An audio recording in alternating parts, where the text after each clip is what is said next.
John Herdman panggil 3 pemain top untuk Piala Asia 2027. Publik Indonesia langsung heboh.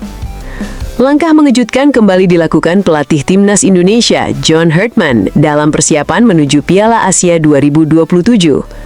Pelatih berpengalaman asal Kanada itu dikabarkan mulai membidik sejumlah pemain keturunan berkualitas yang bermain di kompetisi Eropa dan Australia. Kabar ini langsung membuat publik sepak bola tanah air heboh dan penuh antusiasme, karena nama-nama yang muncul bukan pemain sembarangan.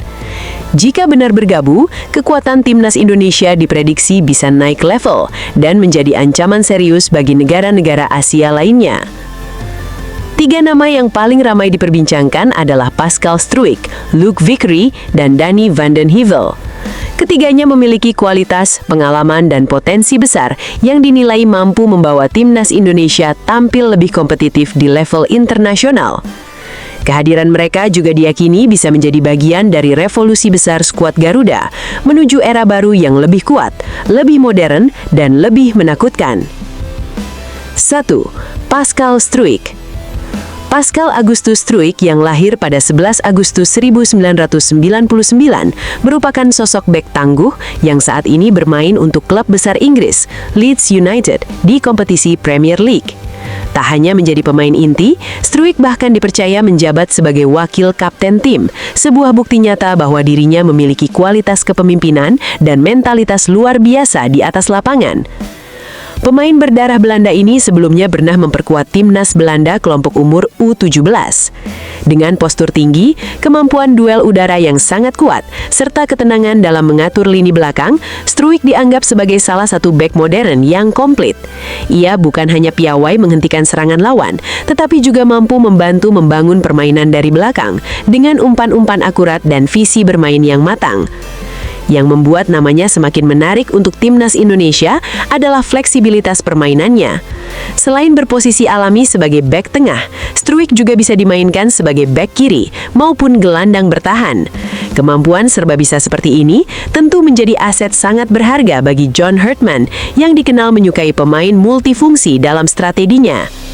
Jika benar berhasil dinaturalisasi dan bergabung bersama skuad Garuda, kehadiran Pascal Struijk diyakini akan menjadi upgrade besar bagi lini pertahanan Indonesia. Banyak pengamat bahkan menyebut dirinya sebagai pemain grade A yang kualitasnya berada jauh di atas rata-rata pemain Asia Tenggara. Dengan pengalaman bermain di liga paling keras di dunia, Struijk berpotensi menjadi tembok kokoh yang sulit ditembus lawan. Nama Luc Vickery belakangan ini menjadi perbincangan hangat di kalangan pecinta sepak bola Indonesia. Winger muda bertalenta asal Australia itu disebut-sebut masuk radar PSSI untuk proyek jangka panjang Timnas Indonesia menuju Piala Asia 2027. Kabar itu langsung menyita perhatian publik karena diketahui Vickery memiliki garis keturunan Indonesia dari Sumatera Utara yang membuat peluang membela merah putih terbuka sangat lebar secara regulasi FIFA. Pemain berusia 20 tahun itu saat ini bermain bersama MacArthur FC di kompetisi A-League Men Australia. Meski usianya masih sangat muda, Vickery sudah mulai menunjukkan perkembangan yang luar biasa bersama klubnya. Ia mendapatkan menit bermain secara konsisten dan perlahan menjelma menjadi salah satu pemain muda yang paling menjanjikan di kompetisi tersebut. Musim ini, kontribusinya di lini serang cukup mencuri perhatian. Luc Vickery mampu menyumbangkan gol dan assist penting untuk MacArthur FC, sekaligus membuktikan bahwa dirinya memiliki kualitas untuk bersaing di level profesional. Percayaan penuh dari pelatih menjadi sinyal kuat bahwa bakatnya memang sangat diperhitungkan. Dari segi permainan, Vickery dikenal memiliki kecepatan eksplosif yang sangat merepotkan lawan. Ia berani melakukan duel 1 lawan 1, agresif menusuk dari sisi sayap, dan sangat aktif mencari ruang kosong di pertahanan lawan. Selain bermain sebagai winger, ia juga mampu dimainkan lebih ke tengah sebagai penyerang pendukung, membuatnya memiliki fleksibilitas tinggi dalam pola serangan. Karakter bermain seperti ini dinilai sangat cocok dengan kebutuhan Timnas Indonesia modern yang mengandalkan transisi cepat dan serangan agresif. Kehadirannya bisa memberikan warna baru di lini depan Garuda yang saat ini terus dibangun agar lebih tajam dan dinamis. Banyak supporter percaya bahwa Luc Vickery bisa menjadi senjata rahasia Indonesia di masa depan jika proses naturalisasinya benar-benar terwujud. Satu nama lagi yang membuat jagat sepak bola Indonesia geger adalah Donny van den Heuvel. Kiper muda milik Leeds United tersebut mendadak menjadi sorotan setelah diketahui mengikuti akun Instagram resmi PSSI. Meski terlihat sederhana, tindakan itu langsung memunculkan spekulasi besar di kalangan supporter bahwa sang pemain memiliki ketertarikan untuk membela timnas Indonesia. Saat dipantau melalui akun Instagram pribadinya, @d_vdheuvel, memang terlihat bahwa akun resmi PSSI masuk dalam daftar following miliknya. Temuan ini langsung viral dan menjadi bahan pembicaraan hangat di media sosial. Banyak netizen Indonesia menyerbu kolom komentar unggahan terakhirnya dengan dukungan dan harapan agar dirinya segera dinaturalisasi. Antusiasme publik bukan tanpa alasan. Donny van den Heuvel merupakan kiper muda bertalenta yang bermain di klub besar Inggris, Leeds United. Statusnya sebagai pemain keturunan dengan pengalaman di lingkungan sepak bola Eropa membuatnya dianggap memiliki kualitas tinggi yang mampu meningkatkan persaingan di sektor penjaga gawang timnas Indonesia. Selain memiliki refleks yang baik, van den Heuvel juga dikenal tenang saat menguasai bola dan cukup modern dalam gaya bermainnya. Ia mampu membantu build-up permainan dari belakang, sesuatu yang kini menjadi kebutuhan penting dalam sepak bola modern. Dengan usia yang masih muda, potensinya untuk berkembang juga masih sangat besar. Jika Donny van den Heuvel benar-benar bersedia membela timnas Indonesia, maka posisi penjaga gawang Garuda dipastikan akan semakin kuat dan kompetitif. Kehadirannya bahkan disebut-sebut bisa menjadi investasi jangka panjang untuk membawa Indonesia tampil lebih solid di level Asia. Dengan munculnya nama Pascal Struijk, Luc Vickery, dan Donny van den Heuvel, publik Indonesia mulai bermimpi lebih tinggi untuk Piala Asia 2027. John Herdman tampaknya serius membangun skuad yang tidak hanya kuat di Asia Tenggara, tetapi juga mampu bersaing melawan raksasa-raksasa Asia. Jika tiga pemain ini benar-benar bergabung, timnas Indonesia berpotensi memiliki kombinasi pemain muda bertalenta, pengalaman Eropa, dan kualitas internasional yang sangat menjanjikan. Atmosfer optimisme kini semakin terasa di kalangan supporter Garuda yang berharap era kejayaan sepak bola Indonesia benar-benar segera datang.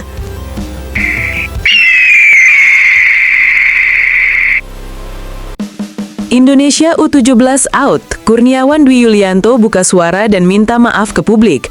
Pelatih Tim Nasional Indonesia U17 Kurniawan Dwi Yulianto dengan perasaan yang sangat berat dan menyesal atas hasil pertandingan yang sangat tidak menggembirakan, menyampaikan permintaan maaf yang mendalam dan tulus kepada seluruh masyarakat Indonesia, para penggemar sepak bola tanah air, serta semua pihak yang telah memberikan dukungan dan kepercayaan kepada timnas muda ini. Kurniawan yang selama ini memikul tanggung jawab besar sebagai pelatih utama, mengakui bahwa kegagalan tim untuk melaju ke babak selanjutnya di fase grup Piala Asia U17 2026 bukan hanya menjadi kekalahan di lapangan, melainkan sebuah pukulan emosional yang sangat memilukan untuk dirinya pribadi dan juga bagi seluruh rakyat Indonesia yang mengharapkan prestasi gemilang dari para Garuda Muda.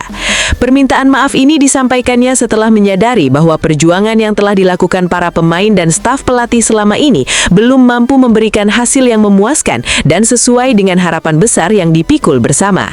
Dalam pernyataannya, Kurniawan menyampaikan bahwa kondisi saat ini sangat sulit untuk diterima karena Tim Nasional Indonesia U17 harus rela menutup perjalanan mereka di turnamen ini dengan prestasi yang jauh di bawah harapan. Ia menyesal atas kegagalan yang dialami oleh timnya dan merasa bertanggung jawab penuh atas hasil yang mengecewakan itu. Melalui rekaman audio yang dikirimkan dan diterima di Jakarta pada hari Rabu, Kurniawan menyatakan secara terbuka dengan rasa rendah hati bahwa ia memohon maaf atas ketidakberhasilan ini. Ia berharap permohonan maafnya bisa menjadi bentuk tanggung jawab dan pengakuan atas hasil yang kurang memuaskan tersebut, sekaligus sebagai refleksi untuk perbaikan ke depan. Permintaan maaf yang disampaikannya bukan sekedar formalitas, melainkan sebuah ungkapan keseriusan dan komitmen untuk belajar dari kegagalan agar bisa membangun masa depan sepak bola Indonesia yang lebih baik. Kegagalan pahit ini dirasakan semakin menyakitkan karena terjadi setelah pertandingan terakhir grup yang mempertaruhkan nasib tim, di mana Indonesia harus menelan kekalahan telak 3-1 dari Jepang, sebuah negara dengan tradisi sepak bola yang kuat dan berkembang pesat di Asia. Pertandingan tersebut berlangsung di King Abdullah Sports City Training Stadium yang terletak di Jeddah, Arab Saudi pada hari Selasa, tanggal 15 Mei waktu setempat. Dalam pertandingan yang krusial tersebut, Indonesia berjuang keras namun tidak mampu mengatasi dominasi Jepang yang berhasil menunjukkan kualitas permainan yang lebih matang dan terorganisir, yang pada akhirnya memaksa Garuda Muda menyerah dengan skor akhir yang menyakitkan dan jauh dari harapan. Kekalahan ini bukan hanya angka di papan skor, namun sebuah simbol kegagalan yang mencerminkan betapa beratnya tantangan yang dihadapi para pemain muda Indonesia di tingkat kompetisi internasional yang sangat kompetitif dan ketat. Akibat dari hasil tersebut, posisi Indonesia di klasemen akhir grup sangat mengecewakan dan membuat tim harus puas berada di urutan terakhir dengan hanya mendapatkan 3 poin dari seluruh pertandingan yang telah dijalani. Sementara itu, Jepang mendominasi dengan raihan 9 poin yang menunjukkan konsistensi luar biasa selama kompetisi. China berada di peringkat kedua dengan mengantongi 6 poin dan Qatar menyusul di posisi ketiga dengan jumlah poin yang sama seperti Indonesia, namun berhasil unggul karena selisih gol. Kondisi ini menegaskan betapa ketat dan sulit persaingan di grup tersebut, di mana hanya 2 posisi teratas yang berhak melanjutkan perjalanan ke babak selanjutnya dan mengamankan posisi mereka di ajang internasional tersebut.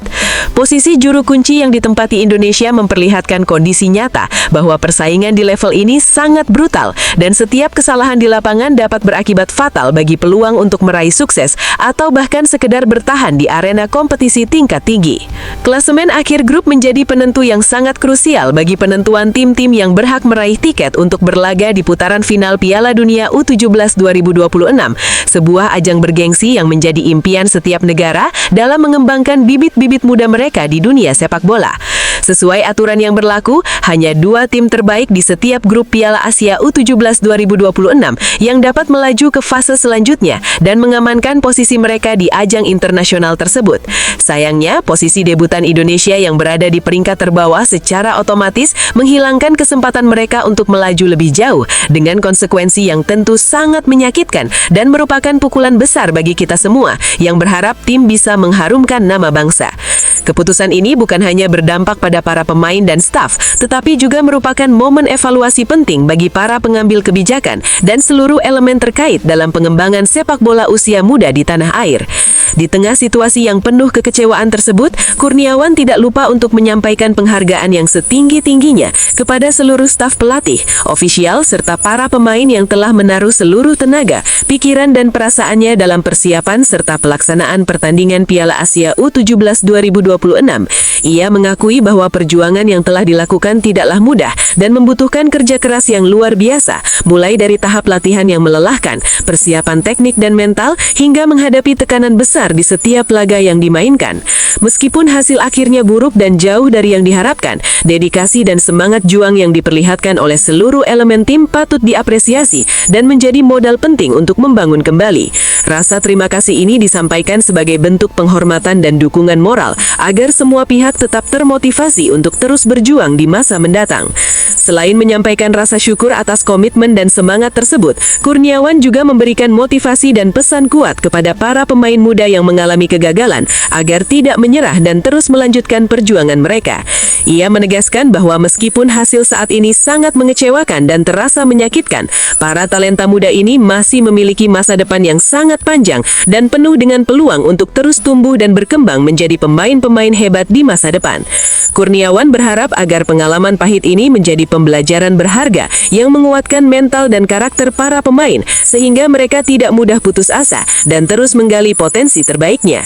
Ia menekankan pentingnya sikap pantang menyerah dan kerja keras yang tiada henti sebagai kunci utama untuk meraih kesuksesan di dunia sepak bola profesional. Saya ingin mengingatkan dan memberikan dukungan penuh kepada para pemain muda ini bahwa kegagalan di lapangan saat ini bukanlah akhir dari perjalanan mereka, melainkan awal dari proses panjang untuk menjadi pribadi dan atlet yang lebih tangguh dan profesional. Mereka harus tetap fokus berlatih, meningkatkan kualitas kemampuan, dan berusaha keras untuk mendapatkan kesempatan bermain di level tim nasional selanjutnya, hingga akhirnya dapat merasakan kebanggaan memperkuat tim senior Indonesia. Ujar Kurniawan dengan harapan besar dan semangat membara.